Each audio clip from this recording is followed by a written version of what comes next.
आज हम लोग जो है चूहे हो गए हैं, अनभक्त हो गए हैं, गधे हो गए हैं और हमें ले जाकर के घाटी में डाला जा रहा और हमारे आंख नहीं खुला हुआ है। हम आजादी, हम जो गुलामी में जी रहे हैं, हम जो मानसिक गुलामी में जी रहे हैं, उसका मानसिक गुलामी का भी हमें एहसास नहीं है। और यही वजह है कि हमारे गलती का फायदा कुछ चतुर और चालाक लोग कर रहे हैं। आज बहुत संख्यक लोग तेज हो गए हैं, आवाज दे रहे हैं, आंदोलन कर रहे हैं, लेकिन वो भटके हुए हैं, वो तेजी दिखा रहे हैं, उनमें अकल नहीं आ रहा, उनमें चतुराई नहीं आ रहा। और तब कहा कि अगर चतुराई सीखना है तो आओ डॉक्टर दुआ से दुआ लो और तुम्हें चतुराई मिलेगी, तुम्हें सत्ता मिलेगी और तुम फिर अपने देश को खुशहाल बना सकते हो। मायावती को एक बार नहीं 6 बार हमारे उत्तर प्रदेश में मुख्यमंत्री बनाया गया, 3 बार मुख्यमंत्री रही, कई सदियों से वो वहाँ का लीडर रही। काशीराम ने जो लिया था सपना देखा, लेकिन कहीं ना कहीं बीच में भटक गए, दौलत और बाकी चीजों में उलझ गए। आज उनको भी ईडी का डर है, आज उनको भी इनकम टैक्स और सीबीआई का डर है और कहीं ना कहीं वो जो है किसी के साथ गठबंधन या अकेले चलने की भी दम नहीं रख रहे हैं। और उसके अंदर जो हम बहुत संख्या जो 85% कहते हैं कि मैं 85 हूं, 85% हिस्सा लूंगा। अरे खाली कहने से, खाली हाथ उठाने से, खाली चीखने चिल्लाने से नहीं होता। आपको उसके लिए काम करना होगा, उसके लिए एका बनाना होगा। इस बात के लिए आदरणीय मोदी जी को शाबाश और सैल्यूट करेंगे कि उन्होंने पार्लियामेंट के अंदर उन्होंने अपने भाषण में भी कहा कि मैं नहीं जीत रहा, तुम जिता रहे हो। और उन्होंने कहा कि तुम असंगठित हो, हम क्या करें, तुमने इंडिया गठबंधन बनाया लेकिन तुम बिखर रहे हो, हम क्या करें। तो कहीं ना कहीं हम गलती कर रहे हैं, वो इशारा कर रहे हैं और इशारे को भी अगर हम नहीं समझ रहे हैं तो हम में कमी है। और इसीलिए कहा कि हम तेज हैं लेकिन हम चतुर नहीं है। हमें चतुराई से, हमें जो है अकलमंदी से काम लेना होगा और अच्छे सच्चे लीडरों को मान करके उनका जो है शरण करके आगे बढ़ना होगा। सब जो है 200-500 चंदा ले लेकर के पार्टियां बना रखा है, संस्थाएं बना रखा है और बहुसंख्यक बटे हुए हजारों हजार में उनको एक बनना पड़ेगा। और जब तक एक नहीं बनेंगे, एक मुट्ठी नहीं बनेगा, तब तक ताकत नहीं होगा, तब तक आप लड़ नहीं सकते। इसलिए मैं आपके चैनल से बहुसंख्यक से अपील करना चाहता हूं कि अपना ईगो, अपना हम छोड़ो। आप जो है जहां पे जय जनेन्द्र चल रहा है, जय भीम चल रहा है, जय अंबेडकर चल रहा है, अरे कहो मैं भारतीय हूं, मैं जय भारतीय कहो और सब एक होकर करके अच्छे सच्चे नेताओं को लेकर करके आगे बढ़ो। तुम्हारी जय और विजय दोनों मिलेगी। लेकिन अगर तुम भटके रहोगे तो तुम जब गेड़ा गर्भ में पहले थे, आज भी हो और कल भी गुलाम रहोगे। और क्या पता कि जो ये कह रहे हैं 50 साल तक और गुलाम रहोगे।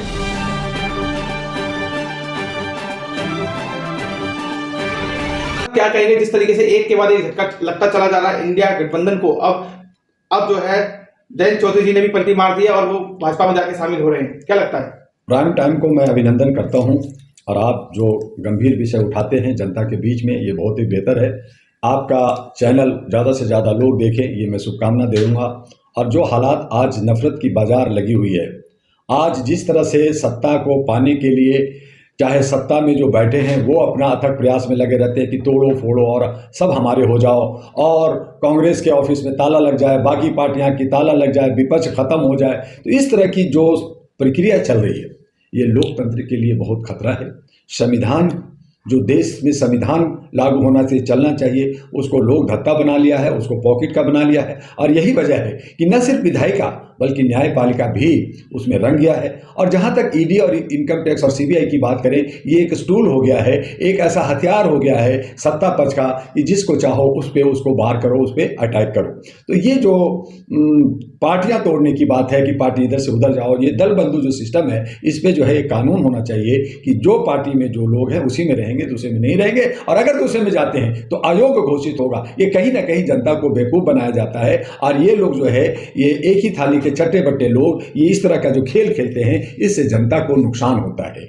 आज जहां अगर आप नीतीश कुमार बिहार को देखें तो वो भी अपनी कुर्सी के लिए वो बदलाव लेता है। जयंत चौधरी जो किसान का नेता है, हमें उम्मीद थी कि एक नौजवान जो है किसानों के हक अधिकार के लिए, उनके जो किसानों की जो आंदोलन 16 फरवरी से शुरू हो रहा है, उसमें वो बढ़ चढ़ के भाग हिस्सा लेंगे। लेकिन फिर वो भी सत्ता के लिए 2-3 सीट लेने के लिए बीजेपी के पाले में चले गए हैं। तो इस तरह से हम जनता जो बहुसंख्या कहते हैं, जो अपने अधिकार और सम्मान की बात करता है, जो अपने मौलिक अधिकार की बात करता है, जो समानता की बात करता है, जो अपनी बोलने की अभिव्यक्ति के लिए 19 और 21 आज़ादी की बात करता है, ये सब बेईमानी हो जाता है। और कहीं ना कहीं सत्ता पक्ष फिर कहती है कि मैं तो धर्म राज करूंगा, यानी कि राम की प्रतिष्ठा कर करके मैं धर्म के आधार पे राष्ट्र का निर्माण करूंगा।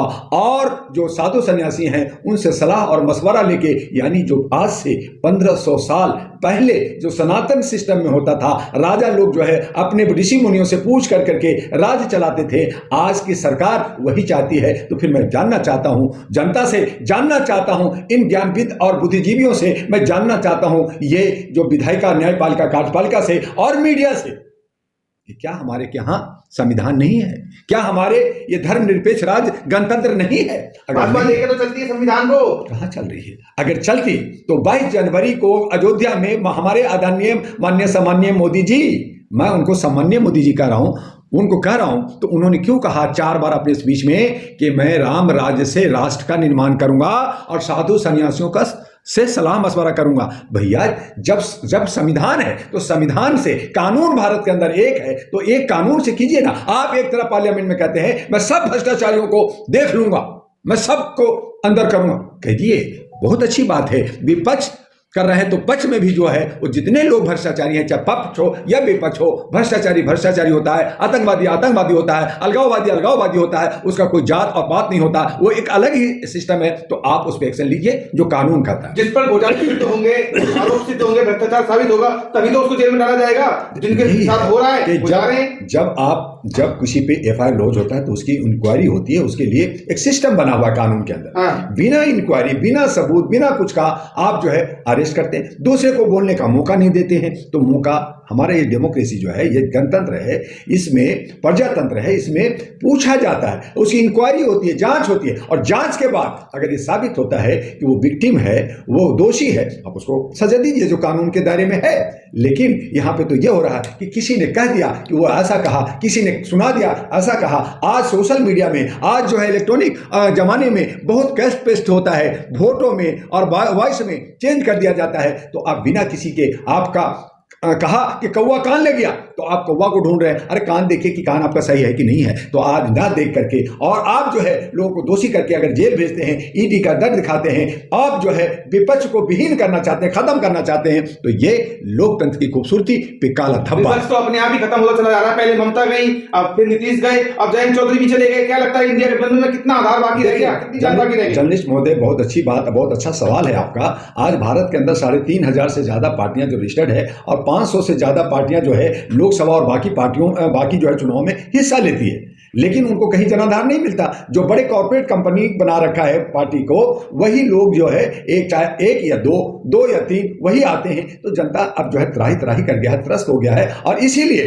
डॉक्टर दुआ ने 2009 में अहरा नेशनल पार्टी, मानवीय मूल्यों के आधार पर हमने जो है पार्टी का गठन किया, जहां पे कहा कि कोई भेदभाव नहीं होगा, हमें आजादी हमें जनता को चाहिए, उनकी आर्थिक आजादी जनता को चाहिए, उनको सुशासन चाहिए, अमन और शांति चाहिए, रोजगार चाहिए, शिक्षा चाहिए, स्वास्थ्य चाहिए और सुरक्षा चाहिए। तो ये कोई नहीं कर रहा। तो उसके लिए हमने कहा, फिर लोगों ने हमसे भी कहा कि भाई दुआ जी ये सब वादा करते हैं, पूरा नहीं करते। तो मैंने कहा उसके लिए जो है हम एफिडेविट देंगे और जो है शपथ पत्र भरेंगे कि जो कहा वो पूरा करेंगे। नहीं करते तो उसकी प्रॉपर्टी जो है जब्त हो जाए, उसको हमेशा के लिए चुनाव पे बंदिश हो जाए। क्या कोई पार्टी ऐसा करती है? तो ऐसा नहीं कर रही है। देश विकसित हो रहा है जो कहा, वो सिर्फ देखिए, वो भाजपा जो है सिर्फ और सिर्फ, जर्नलिस्ट महोदय, वो कहती है जैसे कोर्ट के अंदर नोटिफिकेशन होता है कि आप इस पे केस होना चाहिए, इस पे जो है अरेस्ट होना चाहिए, इस पे एफआईआर लॉन्च होना चाहिए। क्या वो अमल में आया? आज जो है, आज ओलंपिक बच्चों के लड़कियों के साथ, साक्षी मलिक के साथ, औरों के साथ हुआ कि एफआईआर लॉन्च होना चाहिए। क्या वो लीडर पकड़ा गया? क्या उस पर एफआईआर लॉन्च हुआ? नहीं हुआ, वो छूट गए, आराम से रह रहे। तो इस तरह से अगर कोर्ट की अवमानना हो रही है, ऐसे विधायिका की अवमानना हो रही है, आप सिर्फ और सिर्फ कह रहे हैं, तो वो जुमलाबाजी हो गया, वो एक तरह का पपेट हो गया कि आप बोल दिया, हमने ये कर दिया, ये कर दिया, ये कर दिया। तो आप खाली एक्सपेरिमेंट पे एक्सपेरिमेंट कर रहे हैं। आप जो है ताली बजा रहे हैं, आप जो है थाली बजवा रहे हैं, आप जो है नोटबंदी कर रहे हैं। कहां रोजगार दिया 2 करोड़? कहां दिया मुद्रा योजना? कहां दिया आपने काला धन ला करके दिया? तो ये सब कुछ नहीं किया। राम मंदिर तो क्या है? राम मंदिर से खुश है लोग। देखिए, एक आस्था का मामला है। राम मंदिर 1971 से चला, कांग्रेस ने उसको मंदिर का प्रतिष्ठापना किया था, वो केस हुआ सारा। तो एक वो आस्था का मामला अलग है, हमारा राष्ट्र की बात हम कर रहे हैं। अरे राम जी की सब जगह पूजा होती है, लाखों मंदिरें हैं हमारे गलियों में, मोहल्लों में, पूरे भारत में, घरों में आस्था है, दिल में आस्था है। लेकिन क्या उस आस्था से पेट भरेगा? हमें रोजगार चाहिए, हमें शिक्षा चाहिए, हमें स्वास्थ्य चाहिए, हमें सुरक्षा चाहिए। आप उसकी बात जो मुख्य मुद्दा है देश के लिए और जिसके लिए आपको सेवक और चौकीदार बनाया गया, क्या आप दे रहे हैं? नहीं दे रहे हैं। आप कहीं ना कहीं हमें मुख्य मुद्दों से भटका देते हैं, अपने एजेंडा से भटका देते हैं और घुमा फिरा करके जात पात में, नफरत में अब डाल करके, जो है चित हो या पट हो, चाहे बीजेपी हो या कांग्रेस हो, ये सब हो, चाहे इंडिया हो, सब के सब एक ही चट्टे बट्टे के लोग हैं और देश को गुमराह कर रहे हैं। और इसीलिए कहा कि हमें नौजवान और महिलाओं को एक नया समीकरण बना के एक जन आंदोलन करके, जिस तरह से जयप्रकाश आए थे, जिस प्रकार लोहिया और जो है कर्पूरी ठाकुर और जो है हमारे जो है प्रिया और करुणानिधि ने किया, जिस तरह से हमारे महात्मा फुले जी ने किया, काशीराम ने किया और सुभाष चंद्र बोस ने किया, भगत सिंह ने किया, आज हमें उनकी जरूरत है। और इसीलिए डॉक्टर दुआ 17 फरवरी 2024 को जंतर मंतर पे इन महान पुरुषों को, 9 रत्नों को हम प्राण प्रतिष्ठा कराने जा रहे हैं कि हमें इसकी जरूरत है लोकतंत्र बचाने के लिए, संविधान बचाने के लिए। और जो सत्ता में बैठे हैं वो राजधर्म निभाएं, देशभक्ति करें और धर्मनिरपेक्षता को मानते हुए वो तमाम 141 करोड़ जो हमारी आबादी है उसकी तरफ देखें। और अगर ऐसा नहीं होता है तो हम कहेंगे कि ये निरंकुश है,